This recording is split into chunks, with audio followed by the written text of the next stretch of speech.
Muito bem. Vamos fazer agora um detalhe aqui nessa região de contato sináptico. E nós temos aqui o seguinte, ó, voltando. O terminal do axônio, elemento pré-sináptico.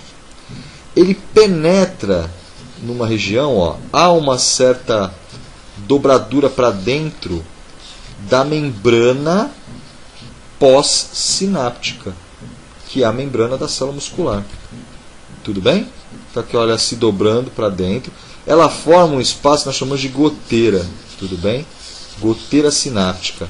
Essa região aqui, ó, que o axônio, o terminal do axônio penetra. Então nós temos o terminal do axônio na goteira sináptica.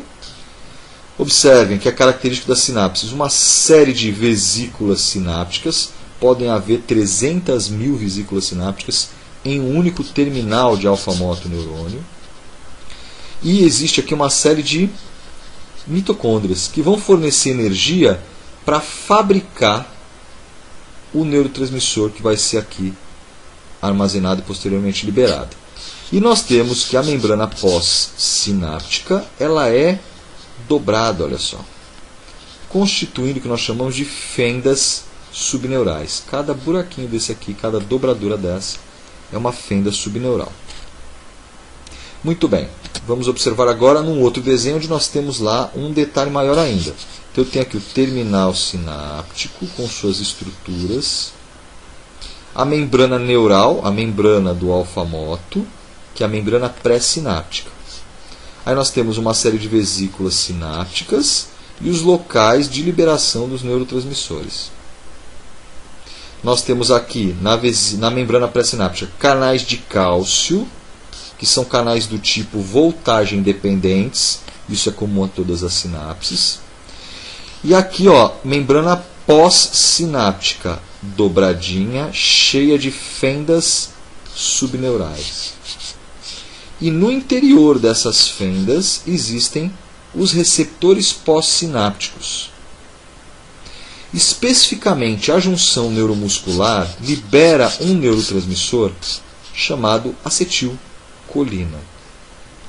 Logo, esses receptores pós-sinápticos são receptores colinérgicos, são receptores para acetilcolina. Em seguida eu falo mais sobre eles. Importante, não se esqueça. Aqui, na região da fenda sináptica, toda a sinapse possui mecanismos ou para recaptar os neurotransmissores liberados ou para degradar esses neurotransmissores. Especificamente na junção neuromuscular, existe uma enzima na fenda sináptica chamada acetilcolinesterase. Qual vai ser o papel da acetilcolinesterase? Quebrar a acetilcolina, e aí depois esses produtos de quebra serão recaptados pelo terminal do alfa-moto para produzir mais acetilcolina. Vamos observar isso no detalhe aqui, ó. Então, outra visão do terminal do alfa-motoneurônio, vesículas sinápticas contendo acetilcolina, este é o símbolo da acetilcolina. E aí nós temos as fendas subneurais, onde estão os receptores pós-sinápticos. Importante, a membrana pós-sináptica na junção neuromuscular também é chamada de placa motora. Então a placa motora é a membrana pós-sináptica na junção neuromuscular.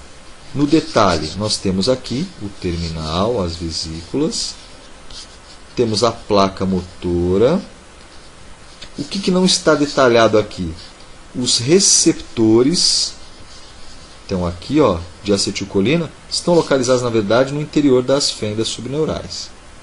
Vamos olhar agora para o detalhe desta imagem para entender o processo que ocorre e que leva à transmissão do impulso nervoso se propagar do alfa-motoneurônio para o músculo esquelético. Lembre que o músculo é um tecido excitável, então ele é capaz de gerar potenciais de ação. E quando um músculo gera potenciais de ação, nós vamos ver em outra aula que em seguida ele contrai.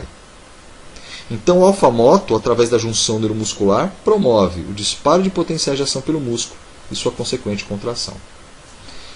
Observe aqui, ó, no detalhe, vamos acompanhar os processos. Primeiro, tudo se inicia com a chegada de um potencial de ação, de uma sequência de potenciais de ação no terminal do alfa-motoneurônio. Com a chegada desses potenciais de ação, ocorre a abertura de canais de cálcio, dê uma olhada, ó, que estão localizados na membrana pré-sináptica, canais de cálcio que são voltagem dependentes. Consequência disso, o cálcio, que está mais concentrado no meio extracelular, penetra no terminal do alfa-motoneurônio. Este cálcio vai interagir com elementos do citoesqueleto e da membrana pré-sináptica e vai fazer com que as membranas pré-sinápticas comecem a migrar em direção, com que as vesículas sinápticas comecem a migrar em direção, voltando lá, comecem a migrar em direção à membrana pré-sináptica. Então essas vesículas começam a andar para cá, se fundem com a membrana pré-sináptica e isso causa a liberação do neurotransmissor, que nesse caso é a acetilcolina. Então a importância do cálcio, como em toda a sinapse química, é promover a liberação do neurotransmissor. O que vai ocorrer? Este neurotransmissor vai ligar nos canais, nos receptores pós-sinápticos, na membrana pós-sináptica, na placa motora. Esse receptor é um receptor do tipo... É um receptor que funciona, na verdade, como um canal iônico ligando dependente. O que é isso? É um canal iônico que apresenta uma porta, uma comporta. E quando uma substância liga nele, ele se abre. Essa substância, no caso, é a acetilcolina.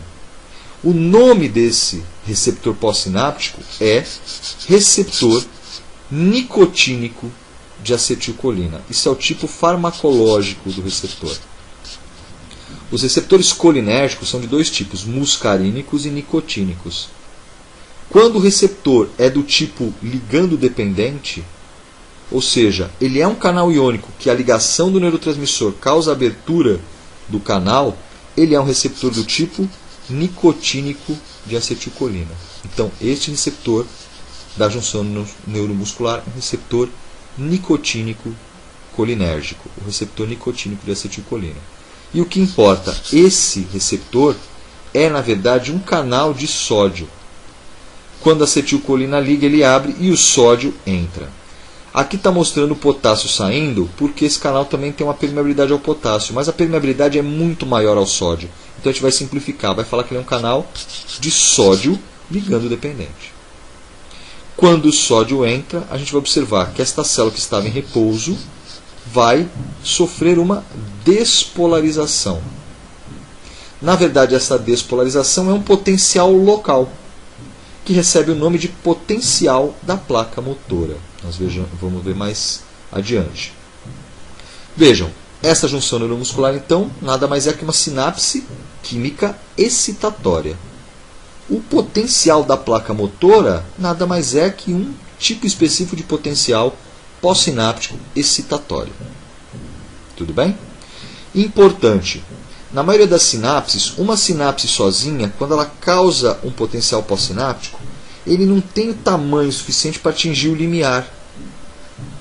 Uma das únicas sinapses químicas do corpo que conseguem facilmente o potencial pós-sináptico excitatório atinge o limiar e ultrapassa ele em muito, é justamente a junção neuromuscular. Então, o que isso implica? Na maioria das sinapses, essa entrada de sódio causaria um potencial pós-sináptico excitatório, seria pequenininho demais, ele não conseguiria atingir o limiar. Mas, pelo fenômeno da somação, poderia desencadear um potencial de ação no elemento pós-sináptico. Na junção neuromuscular, esta sinapse aqui, essa entrada de sódio é suficiente para gerar um potencial pós-sináptico excitatório chamado de potencial da placa motora, e ele é grande, muito grande, mais do que suficiente para atingir o limiar, e como consequência disso, quando a junção neuromuscular funciona, o músculo esquelético dispara um potencial de ação, e isso causa sua contração.